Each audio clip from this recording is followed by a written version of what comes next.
असा जो ओंकार आहे ओके. हा कोणापाशी होता? तस्य सरस्वती. बरं.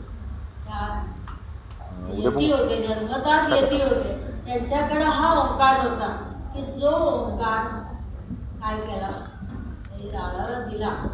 ते सगळं आत्मनिवेदनामध्ये दादाने लिहिलेलं आहे. आता असं जे ओंकाराचं प्रखर रूप होतं, जे स्वरूप होतं की सर्वसामान्य माणसाला पेलवणारच नाही आहे हे तत्व. म्हणून दादाने पुढे काय केलं की वाडीला 1 वर्ष वास्तव्य करून प्रत्येक स्वामींनीच सरस्वती जे मार्गदर्शन झालं की प्रत्येक पौर्णिमेला हवनविधी करून काय केलं, ते जे काही ओंकाराचं प्रखर तत्व होतं ते तत्व सौम्य करत करत इतकं सौम्य केलं की भक्तांना ती शक्ती सहज धारण करता यावी इतकं ते तत्व जे आहे ते सौम्य केलं. म्हणून आज आपण ओंकार साधना करत असताना कोणी चक्कर आली, कोण गरगरलं पडलं असं काही होत नाही, सहज आपण ती ओंकार साधना करतो. पण असं जे प्रखर तत्व होतं ते प्रत्येक पौर्णिमेला हवनविधी करून काय केलं, ते ओंकाराचं तत्व जे आहे ते सौम्य करून आपल्यासाठी ओंकार साधना जी आहे ही सिद्ध करून गेली. आता आपण ह्या ओंकार साधनेची सुरुवात आहे हे आपण आचमनापासून करणार आहोत. ज्याचा अर्थ काय आहे? आता आचमन, आपण कुठली पूजन करत असताना आपण आचमन करतो. काय अर्थ आहे आचमनाचा? आचमनमध्ये आपण काय करतो? बळीभांड घेतो, मग पळीमध्ये पाणी घेतो, केशवाय नमः, नारायणाय नमः, माधवाय नमः आणि गोविंदाय नमः म्हणून ते पाणी आपण तांबडामध्ये सोडतो, हो की नाही? आता हे जे आचमन आहे, कुठल्याही पूजेच्या आरंभी किंवा कुठलंही शुभ कार्य असेल तर पहिलं आचमन करायला सांगतात. आता हे आचमनाचा अर्थ काय आहे? तर ही आता जो आपण जो काही पूजन विधी करत असतो त्यावेळेला माझं मन जे या सभोवतालच्या सगळ्या ज्या वातावरणामध्ये गुंतलेलं आहे ते माझं मन मी जी काही आता पूजन विधी करतो आहे त्या ठिकाणी एकाग्र व्हावं ह्याच्यासाठी ते आचमन आहे. आणि ते केशवान्मा, नारायणान्मा आणि माधवान्मा हे आपले जे आत्यामध्ये 3 देह आहेत, स्थूलदेह, सूक्ष्मदेह आणि कारणदेह, हे सगळे तिथं उपस्थित असावे. नाहीतर ती फक्त काय झाली? क्रिया झाली ना, पूजा करायची. सगळी जी काय आपण जी पूजा केली तिथं तो जर भावच नसेल तर ती फक्त ती काय झाली? क्रिया झाली. आणि जोपर्यंत आपण सगळ्या गोष्टी क्रियेने करत असतो तोपर्यंत तिथं भक्ती निर्माणच होऊ शकत नाही ना. भक्ती केव्हा निर्माण होईल? जेव्हा तो आपल्या मनामध्ये भाव असेल की आज मी प्रत्यक्ष मी बाबांना किंवा दादाला गंध लावते किंवा फूल अर्पण करतो, हा भाव जेव्हा मनामध्ये असेल तेव्हाच भावतोची देव आहेत. नाहीतर वर्षानुवर्ष मी फक्त क्रिया करतोय जी काय करत आहे. तेव्हा असं जे माझं मन जे आहे ते जे काही अनेक विषयामध्ये जे काय आहे गुंतलेलं आहे ते ह्या पूजन विधीसाठी काय करावं? इथं एकाग्र व्हावं याच्यासाठी ते आचमन आहे. आता गोविंदाय नमः म्हणजे काय? पाणी सोडतोय आपण, हो ना. आता हे पाणी सोडतोय म्हणजे काय? तर मी जे काही देवतार्जन करत आहे त्यातनं मला जो काही तुम्ही मला कृपा आशीर्वाद देणार आहात किंवा जो काही मला लाभ होणार आहे तो कुणाला व्हावा? तो कुणाला व्हावा? फक्त मलाच व्हावा? नाही, मला तर झालाच आहे लाभ ना, तो इतरांना व्हावा. म्हणून जे काही पुण्य, जे काही माझ्याकडनं पुण्य करवलं त्याच्यावर मी काय करतोय? पाणी सोडतोय की त्याच्यावर माझा अधिकार नाही. ज्यांना जे आपण प्रार्थना करतो की दुःखी कष्टी लोकांची सेवा कायावाच्या मनाने करू, ही दुःखी कष्टी लोकांची सेवा म्हणा किंवा जे काही इतरांसाठी मला करायचं आहे तर तुम्ही कृपावंत होऊन मला जो आशीर्वाद देणार आहात तो कुणाला मिळावा? मला तर मिळणारच आहे, पण तो इतरांना मिळावा याच्यासाठी मी पाणी करतो की माझा त्याच्यावरती काहीही अधिकार नाही. तेव्हा हे घाबरायचं नाही की अरे बापरे सगळ्यांना दिलं तर मग मला काय मिळणार, असा अर्थ नाही. जेव्हा आपण इतरांना देतो ना तेव्हा गुरु आपल्याला भरभरून देत असतात. हा अनुभव घ्यायचा आपण. आणि म्हणून दादाने इकडे काय म्हणले की ज्या वेळेला तुम्ही स्वतःसाठी काहीतरी देवाकडे मागता ना तेव्हा देव क्षणभर विचार करेल की याला देऊ की नको. पण जेव्हा तुम्ही इतरांसाठी मागता तेव्हा अपेक्षेच्या पलीकडे तुम्हाला देव देत असतो, पण त्याच्यामध्ये तुमचा स्वार्थ असतो. तेव्हा असं हे आचमन आहे की जे मला तुम्ही सगळं काही प्राप्त करून मिळणार आहे त्याच्यावरती मी काय करतोय, पाणी सोडतोय. आता हा डावा हात आहे आणि हा उजवा हात आहे, हे कशाचं प्रतीक आहे? तर हा जो आपला डावा हात आहे हा आपल्या गतजन्म जो आपण म्हणतो हे गतजन्माचं प्रतीक म्हणजे आपला डावा हात आहे. आणि उजवा हात जो आहे तो आपला इहजन्म आहे. आता जे पळी भांडणं आहे त्यातली पळी प्रत्येकाला माहिती आहे. पळीत पाणी किती असतं? डाव असतो तिकडे, काय असतं पळीमध्ये, पळीमध्ये पाणी किती असतं? थोडंच असतं. पण ही क्रिया काय आहे तर आज जे मला सगळे कर्तव्य करायचे आहे ती सगळी माझी गतजन्मामध्ये सामावलेली आहेत. तेव्हा गतजन्म आज मी जी काही करणार आहे ते सगळं गतजन्मातलं, ते गतजन्मातलं मला एवढंसच घ्यायचं आहे की ती पळीभर, आणि ते पळीभरच घेऊन मला ह्या जन्मामध्ये काय करायचं आहे, कर्तव्य करायचं आहे. म्हणून दादाने म्हटलं की पळीचा आकार केवढा असतो, तिथं डाव ठेवलेला नाही की डाववर घ्या, नाही. त्या गतजन्मातलं फक्त रोज किती घ्यायचं आहे, पळीमध्ये पाणी किती मावतं. आता ज्यांच्याकडे पळी भांडं आहे त्यांनी घरी जाऊन बघायचं पळीमध्ये किती पाणी मावतं. तेवढंच गतजन्मातलं जे काही असेल ते घ्यायचंय. आणि ह्या जन्मामध्ये हा जो हात आहे हा इहजन्माचं प्रतीक आहे. तेव्हा ते पाणी या हातावर घेऊन आचमन करून पाणी सोडायचं आहे की मला जे काही ते इतरांना मिळतंय आणि इतरांना मिळालं की मला हे मिळणारच आहे. जसं आपण घरी पाहुणे आल्यानंतर काहीतरी करतो, हो ना. घरी आल्यानंतर पाहुण्याने गेल्यानंतर अर्चना केदारला मिळतंच ना, काय फक्त पाहुण्याने करून घरचे उपाशी असं नसतं. पण ज्यावेळेला आपण इतरांसाठी काहीतरी करतो तेव्हा आपल्याला गुरु आहे त्याच्यापेक्षा भरभरून देत असतात. पण ती आपली मनामध्ये भावना पाहिजे की मला इतरांसाठी काय करायचंय, द्यायचंय. म्हणून हा जो आपण रोज प्रार्थनेमध्ये संकल्प करतो म्हणून एकाने ते म्हणायचे, सांगायचे आणि इतरांनी ते म्हणायचे. पूर्वी असंच होतं, नंतर आपण शॉर्टकट काढलं की सगळ्यांनी एकदम म्हणूया. पण हे जे आहे की एकाने उच्चार करायचा आणि बाकीच्यानी ते म्हणायचं, ह्याच्यामध्ये काय होत असतं, हा जो काही संकल्पाचा आपण उच्चार, संकल्प गुरुनं दिलेलं अभिवचन आहे की आम्ही दुःखी कष्टी लोकांची सेवा काया वाचा मनाने करू, हा गुरुनं दिलेला आपण अभिवचन आहे. पण तो जो काही संकल्प आहे तो आपण वाणीने उच्चार करत असतो, म्हणजे आत्मा ऐकत असतो. इतकं महत्व आहे एकाने सांगून बाकीच्याने म्हणायला. आपण म्हणतो तेवढी 10 मिनिटं वाचतील, एकदमच म्हणूया. पण जी प्रत्येक गोष्टीची गुरुने सांगितलेली आहे त्याच्या पाठीमागे काय आहे, एवढा अर्थ आहे. तेव्हा आचमनाचा अर्थ काय, आपण आज हा अभ्यास करणार आहोत. ओंकार साधनेचा अभ्यासासाठी 2-3 साधना संमेलन कदाचित इतका ओंकार साधनेचा जो विषय आहे तो मोठा आहे. पण प्राथमिक अवस्थेमध्ये जे म्हणजे सुरुवातीच्या ज्या ज्या काही गोष्टी आहेत त्याच्याबद्दल आपण आता काय करूया, अभ्यास करूया. तर आचमन याचा अर्थ कळला ना, पाठीमागे कळला का? आता साधनेसाठी आसन किंवा कुठलंही आपण देवतार्जन करत असताना काय करणं, आसन घेणं आवश्यक असतं. आज आपण ज्यावेळेला साधनेला बसतो किंवा पूजा करताना बसतो त्यावेळेला आपल्याला आसन सांगितलेलं आहे. आता हे आसन लोकरीचं सांगितलेलं आहे की लोकरीचं आसन घेऊन बसायचं. आसन हे शक्यतो पांढरं असावं असं दादाने सांगितलेलं आहे. पण सगळ्यांची जर आसनं पांढरी झाली तर तुझं कुठलं आणि माझं कुठलं आसन असा गोंधळ होऊ शकतो. म्हणून काय सांगितलं की त्याच्यामध्ये एखादा रंग कुठला तरी जो लाईट कलर म्हणतो की पिंक आहे, पिस्ता कलर आहे, त्याची एखादी एक लाईनमध्ये घाला की आपलं आसन कुठलं आहे ते ओळखायला यावं. म्हणून ते रंगीत थोडंसं.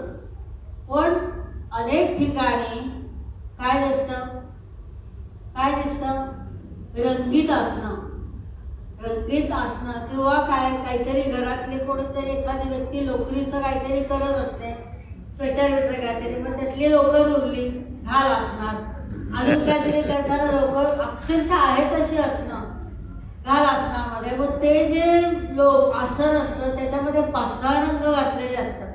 वास्तविक दादाने सांगितले काय की आसन कशासाठी आसनावर बसायचं आहे, तर जे काही आपण देवतार्जन करणार असतो, पृथ्वीकडे गुरुत्वाकर्षणाचा गुणधर्म आहे, तर जे काही आपण देवतार्जन करत असतो, जी काही शक्ती आपल्याकडे प्रवाहित होती ती काय होते, जर आपण आसन न घालता बसलो तर ती शक्ती सगळी भूमीमध्ये काय होते, धारण केली जाते आणि आपण कोरडेच पुन्हा.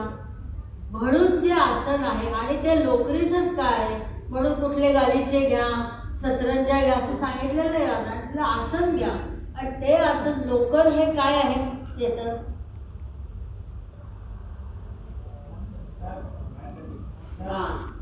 म्हणून ते जे लोकरची सांगितलेली आहे ती काय आहे, जे आपण त्या आसनावर बसून जी साधना किंवा जे देवताने करतो ते आपल्यामध्ये धारण होणं ह्याच्यासाठी आसन आहे. आणि ते लोकरीच आहे की लोकर ही काय आहे, बॅड कंडक्टर आहे. म्हणून ते आसन इतकं महत्त्वाचं आहे. आणि असंही सांगितलं की रोज आसन धुणं काय आहे, गरजेचं आहे. आता रोज आसन धुणं आपल्याला काय आहे, शक्य आहे का नाही, आहे पण आणि नाही पण, हरकत नाही.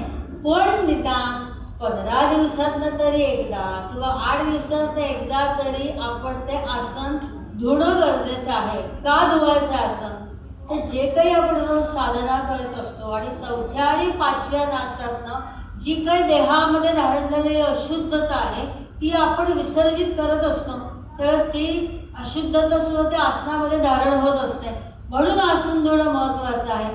पण अनेक गुरुबंधू भगिनींचं आसन बघितल्यानंतर त्याचा मूळ रंग कुठला असेल असा खरंच प्रश्न पडतो की म्हणजे ते धुतलेलंच नाही आहे वर्षानुवर्ष, अशी अवस्था आहे.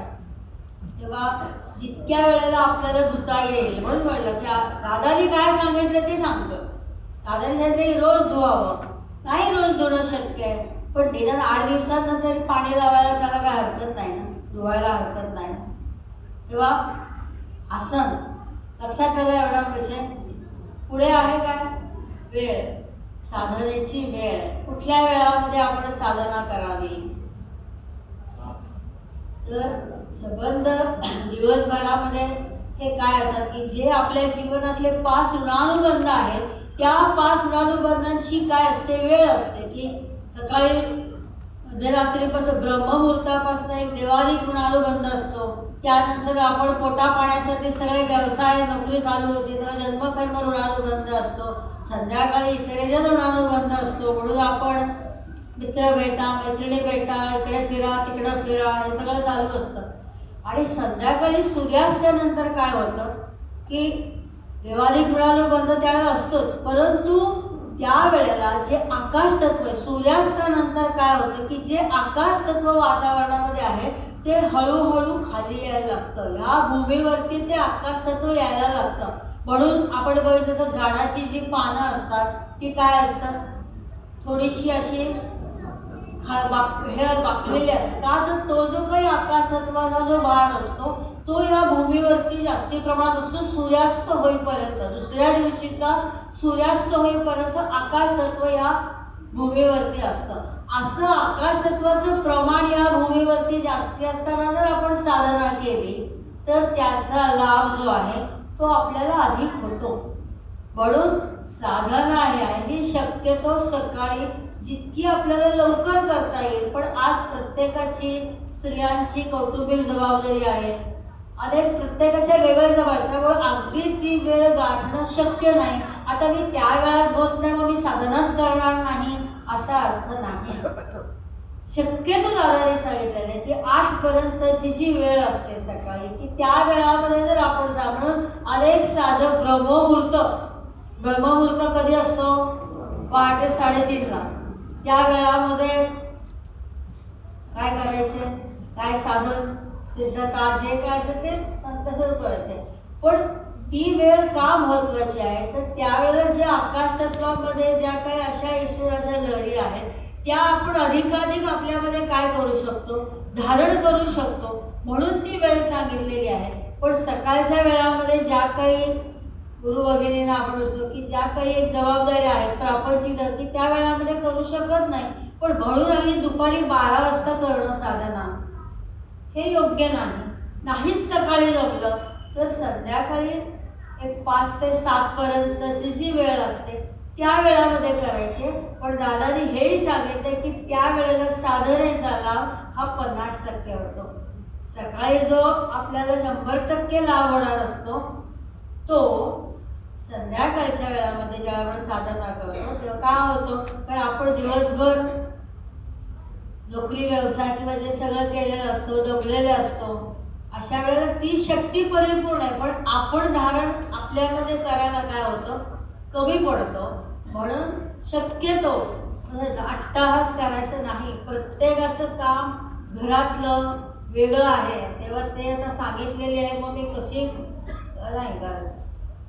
याही त्यावेळेला जमलं संध्याकाळी करायचे पण करायचे, नाहीतर काय आता मला ही वेळच जमत नाही मग मी नाहीच करत आहे असं करायचं नाही. कळलं तुम्हाला? एवढा विषय लक्षात आला माधुरी?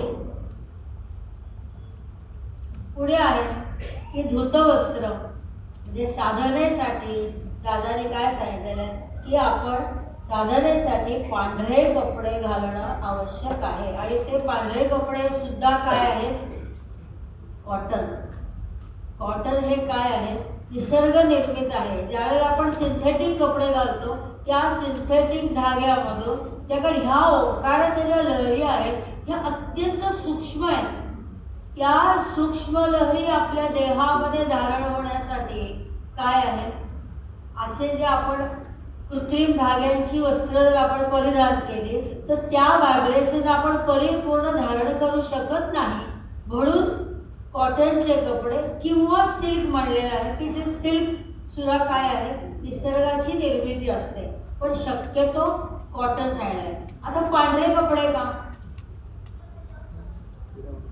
साधनेसाठी पांढरे कपडे घालावेत असं सांगितलेलं आहे. तर हे पांढरे कपडे का,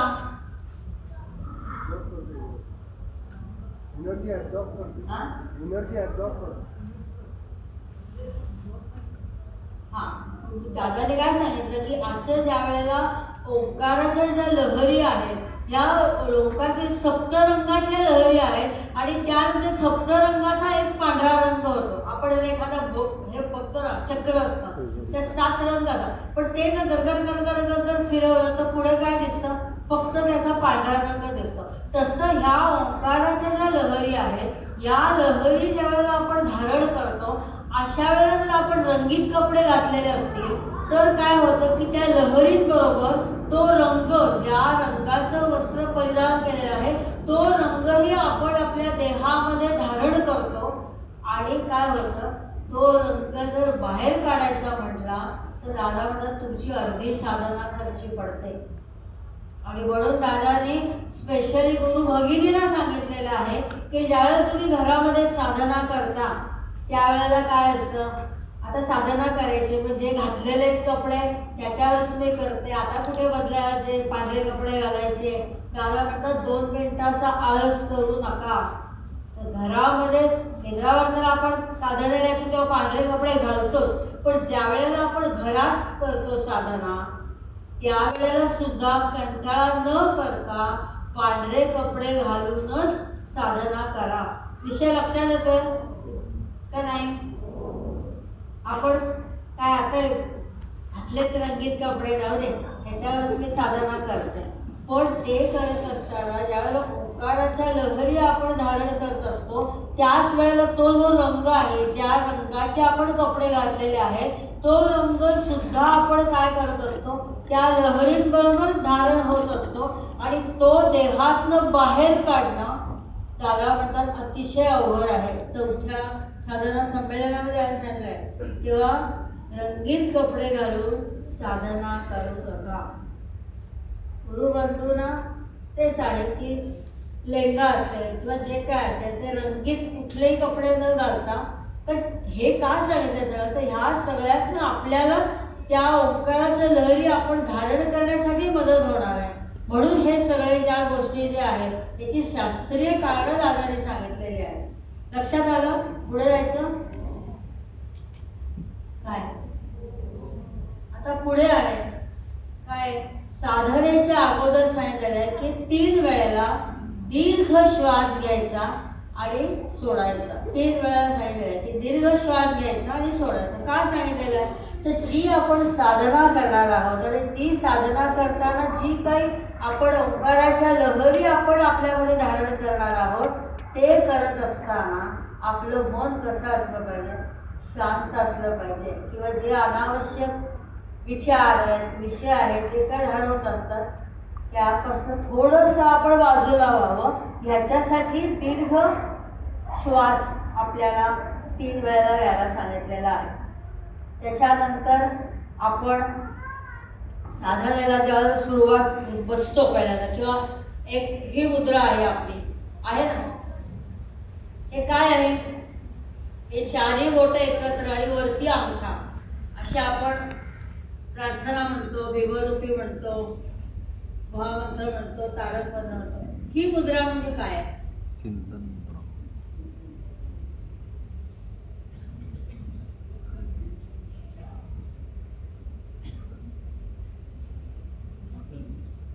चिंतन मुद्रा.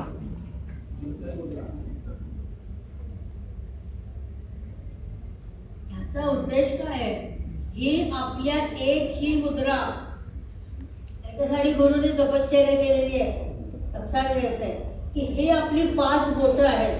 ही 5 बोटं आहेत, ही 5 ऋणानुबंधाचं प्रतीक आहे.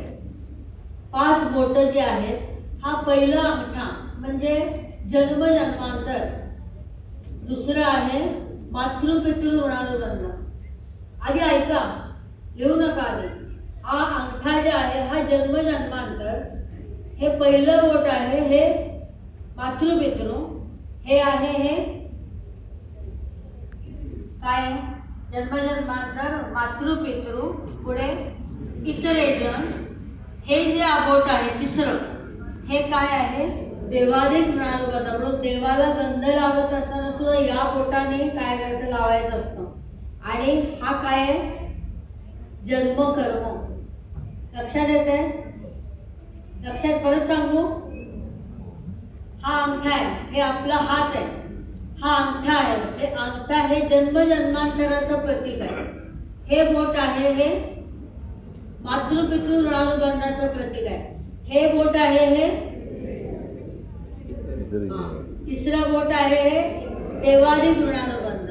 आणि शेवटचं बोट आहे हे काय आहे, जन्म कर्म ऋणानुबंध. असे हे आपला जो हात आहे ह्याच्यामध्ये प्रत्येक ऋणानुबंधाचं हे एक प्रतीक आहे. ज्या वेळेला ही मुद्रा आपण करतो त्यावेळेला काय केलंय, तर हे जे काही 4 ऋणानुबंध आहेत, काय हे 4 ऋणानुबंध आहेत, हे ज्या वेळेला आपण साधनेला बसतो किंवा एखादी जी आपण आता ओंकार साधना करतोय त्यावेळेला ह्या 4 ऋणानुबंधातले असणारे नाममात्र दोष जे आहेत हे आपल्याला साधनेमध्ये एकाग्र होऊ देत नाहीत. व तसं त्या ऋणानुबंधाने अडथळा आणू नये म्हणून गुरुनी काय केलं, या 4ही ऋणानुबंधांचं एकरूपत्व करून त्याच्यावरती जन्मजन्मांतर हे ठेवलेलं आहे. आता हे 4 ऋणानुबंधाचं एकरूपत्व केलं म्हणजेच काय केलं, तर असे जे ऋणानुबंध आपण घेऊन आलेले जन्माला आल्यानंतर, आता अशा ऋणानुबंध जे आहेत त्या ऋणानुबंधामध्ये जे काही दोष धारण झालेले आहेत की जे दोष आपल्याला त्या साधनेमध्ये एकाग्र होऊ देऊ शकत नाहीत. साधना संमेलनाच्या एका पुस्तकामध्ये की ऋणानुबंध तुमच्यापासून विभक्त केले असं वाक्य आहे. असं म्हणल्यानंतर भक्ताने अर्थ काय काढला, चला आता मला कुठला ऋणानुबंध लागत नाही, मला मातृपितृ लागत नाही, इतरेजन लागत नाही, देवाधिक लागत नाही, काहीच लागत नाही, असा त्याचा अर्थ नाहीये. पुढं दादाने जे महत्वाचं कार्य केलं की ते जे ऋणानुबंध आहेत ते आपल्यापासून भक्तांच्या जीवनापासून विभक्त केले आणि त्या ऋणानुबंधामध्ये जे काही दोष होते की ज्या दोष परत्वे आपल्याकडनं अज्ञानाने वेड्यावाकड्या गोष्टी घडल्या असत्या, त्या ऋणानुबंधातले दोष काढून त्या ऋणानुबंधांना कारण दीक्षा दिली आणि पुन्हा आपल्या देहाशी ते जोडून दिले. म्हणजे हे 4 ऋणानुबंध काय केले? एकरूप केले. कशाशी? गुरुकृपा आशीर्वादाशी किंवा गुरुतत्वाशी. आणि त्याची साक्ष म्हणून जन्मजन्मांतर हा अंगठावरती आहे. तेव्हा दादा म्हणतात की हे 4 तुमचे एकरूप करण्यासाठी मला औदुंबरला 2-2.5 वर्ष सेवेला लागली, पण हा एकरूप करायला 5 वर्ष लागली. असे आपले ऋणानुबंध आहेत. कधी आपण विचार केलाय? एक नुसते आपण रोज चला बसा इकडे, ही मुद्रा आहे, पण ही मुद्रा म्हणजे काय की हे जे 4 विषय लक्षात येतोय, हे जे 4 ऋणानुबंध आहेत की ह्या 4 ऋणानुबंधामध्ये जे काही आपण अनेक जन्मातले दोष आणलेले आहेत, ते दोष या जन्मामध्ये आपल्याला ते देवता करून त्याला अडथळा निर्माण करतात. तेव्हा त्या दोषांची जी प्रवृत्ती आहे ती पूर्ण बाजूला करून त्या ऋणानुबंधांना कारण दीक्षा देऊन ते पुन्हा आपल्या देहाशी काय केले? जोडून दिलेले आहे. त्यामुळे आज आपण त्या ऋणानुबंधापर्यंत प्रत्येक कर्तव्य करत असताना कार्य कोण करतंय? कार्य कोण करतंय? गुरुशक्ती कार्य करते ना, कारण दीक्षा कार्य करते ना. म्हणजे आज मातृपितृ ऋणानुबंध परत आपण कर्तव्य करतो. ते कर्तव्य जरी आपण म्हणलं मातृपितृ ऋणानुबंधातलं म्हणलं तरी सुद्धा तिथं करते कार्य कोण? गुरुशक्ती कार्य करते. इतर ऋणानुबंध परत मी कर्तव्य करतोय म्हटलं तरी तो नावमात्र त्याचं नाव आहे इतर ऋणानुबंध. कार्य गुरुशक्तीच करते. का एवढी गुरु सगळे परिश्रम घेत आहेत? तर अशा ऋणानुबंधातल्या दोषाने आपल्याकडनं पुन्हा या जन्मामध्ये काही चुकीच्या गोष्टी घडू नये म्हणून गुरुने हे 4 ऋणानुबंध एकरूप केलेत गुरुशक्तीची. आणि हा जन्मजन्मांतर ऋणानुबंध हा अंगठा हा वरती ठेवलेला आहे. इतका अर्थ. आणि त्यासाठी गुरुने 2.5 वर्षाच्या सेवेमध्ये औदुंबरला त्यांना तपश्चर्या करावी लागलेली आहे. आणि ह्या अंगठ्यासाठी दादा म्हणतात का विचार करा तुमचं जन्मजन्मांतर किती प्रखर आहे ते, की ह्याची सिद्धता करायला मला 5 वर्ष लागली. लक्षात येतो विषय? तेव्हा हे जे आहे हृदयस्थानापाशी जी आपण ही मुद्रा आहे त्याचा अर्थ तो आहे. लक्षात आला? पुढे जायचं. आता पुढे काय? साधनेला जेव्हा आपण बसतो तेव्हा आपण असे बसतो ना, अंगठा आणि पहिलं बोट, जन्मजन्मांतर आणि पहिलं बोट कशाचं प्रतीक आहे? कुठल्या ऋणानुबंध आहे? ते शक्तीची धारणा. योगात किंवा ही शक्तीची धारणा.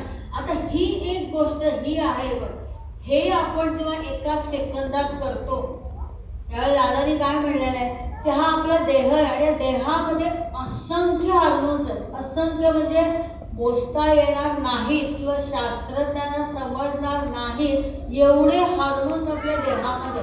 आता त्यामध्ये काही हार्मोन्स आहेत ते पॉझिटिव्ह आहेत आणि काही हार्मोन्स काय आहेत? निगेटिव्ह आहेत. निगेटिव्ह हार्मोन्स कोणी तयार केले? कोणी तयार केले? बरोबर काका? आपणच ना. हा मला आवडत नाही, तो तसा आहे, हा हे नाही. हे जे काही आपल्या डोक्यामध्ये गिरणी चालू असते, हे जे काय आपलं काय म्हणतो आपण, म्हणून काय जे म्हणलं ना की ही निगेटिव्ह, दादाने जे म्हणलं की साधना किंवा सेवेची तुमची बैठकच पहिली निकोप पाहिजे ना. ती निकोप नसल्यामुळे पुढं धारणच काही होऊ शकत नाही. निकोप असणं म्हणजेच काय? सगळं जग आपलं मित्र असलं पाहिजे. पुढे कसं का असे ना, मी तरी त्याच्याशी चांगलं वागू शकतो ना. निकोप बैठक असणं किती महत्वाचं आहे.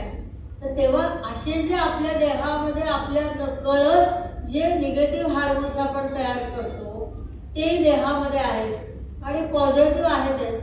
ज्या वेळेला आपण अशी मुद्रा करतो, अशी फ्रॅक्शन ऑफ अ सेकंडमध्ये सगळे हार्मोन्स पॉझिटिव्ह होऊन तुमच्या हृदयस्थानापाशी एकरूप होतात. विचार करायचं एवढीच गोष्ट. पण यासाठी गुरुनी सिद्धता केलेली आहे की हे केल्यानंतर ताबडतोब देहातले सगळे जे हार्मोन्स आहेत निगेटिव्ह असतील ते सुद्धा ते सगळे पॉझिटिव्ह होऊन आपल्या हृदयस्थानापाशी काय होतात, एकरूप होतात. आणि मग ही 3 बोटं जी आहेत, आता 3 बोटं उडी आहेत ना, अशी आहेत. आता ह्या 3 बोटातनं काय होतं, तर हे जे बोट आहे मधलं, तर आपल्या डोक्यापासून इथपर्यंत जी आपण रोज दूषितता निर्माण केली, बुद्धी इकडे आहे ना, जी आपण दूषितता निर्माण केलेली असते ती ह्या अशी मुद्रा केल्यानंतर जे मधलं बोट आहे त्या मधल्या बोटातून ही दूषितता विसर्जित व्हायला लागते. त्याच्या शेजार जे देवादी गुणानुबंधाचं जे बोट आहे त्याच्यातून इथून नाभिस्थानापर्यंत जी आपण दूषितता रोज निर्माण करतो ती विसर्जित व्हायला लागते. आणि करंगळी आहे, ही काय आहे, जन्मकर्माचं प्रतीक आहे. तेव्हा कमरेपासून पायापर्यंतचा जो भाग आहे त्यामध्ये जी आपण दूषितता निर्माण केलेली असते ती दूषितता ह्या बोटातनं विसर्जित व्हायला लागते. तेव्हा ही जी मुद्रा आहे, आपण जेव्हा साधनेला बसतो त्यावेळेला जे आपण असे बसतो ना, त्याचा अर्थ आहे हा एवढा आहे. आता जन्मकर्म आपण जे म्हणतो करंगळी, दादाने म्हणलं की लहान मुलं शाळेत असताना जर वॉशरूमला जायचं असेल तर ताबडतोब काय करतात, दाखवतात ना करंगळी. जन्मकर्माचं ते ऋणानुबंधाचं प्रतीक आहे. असं तर हे साधनेला आपण बसल्यानंतर ही जी मुद्रा आहे, ही मुद्रा जी आहे ह्याच्यातनं आपल्या देहामध्ये जे असंख्य हार्मोन्स आहेत, जे पॉझिटिव्ह आहेत, निगेटिव्ह आहेत, ते सगळे हार्मोन्स पॉझिटिव्ह होऊन क्षणार्धात आपल्या हृदयस्थानापाशी काय होतात, एकरूप होतात. आणि ह्या 3 बोटातनं रोज आपण जी दूषितता आणि मलिनता निर्माण करतो ती ह्या 3 बोटातनं काय होत असते, विसर्जित होत असते. एवढा विषय कळला. पुढे जायचं. आता पुढे काय आहे की शक्तिपीठ प्रार्थना. जसं आता म्हटलं की हा संकल्प आहे, शक्तिपीठ प्रार्थना जे आपण म्हणतो हे गुरुला दिलेलं अभिवचन आहे. म्हणून ते एकाने सांगून बाकीच्याने काय करायचंय, म्हणायचं आहे. नंतर ओंकार आहे, भीमरूपी आहे. आता भीमरूपी हे काय आहे, मारुती स्तोत्र जे रामदास स्वामींनी श्रीरामाच्या आज्ञेवरून लिहिलेलं आहे. आणि त्या मारुती स्तोत्रामध्ये शास्त्र, शस्त्र आणि अस्त्र एवढं सामावलेलं आहे. आणि त्या भीमरूपीचा स्तोत्राचा अर्थही दादाने सांगितलेला आहे की जो 8व्या साधना संमेलनाचं पुस्तक जे आपण प्रकाशित केलेलं आहे त्याच्यामध्ये अर्थ लिहिलेला आहे. आणि मारुती हे काय आहे, वायू तत्वातली देवता आहे की ज्या आपण ओंकाराच्या लहरी आपण धारण करणार आहोत त्या वायुतत्व, त्या वायुतत्वाच्या लहरी तिथून आपण काय करणार आहोत, धारण करत असतो. आता पुढे काय आहे, न्यास आहे, ओंकार आहेत, त्याच्या आधी आहे ना 21 ओंकार आहेत आणि त्यानंतर न्यास आहे. तेव्हा न्यास हे जे आहेत हे साधनेमध्ये काय आहे, अत्यंत महत्त्वाचे आहे. तेव्हा हे न्यास म्हणजे काय आहे त्याचा आता आपण काय करूया, अभ्यास करूया. 2 मिनिटं थांबायचं आहे. फक्त उठून बाहेर जाऊन 15 मिनिटांनी येऊ नका, 1-2 मिनिटं थांबूया.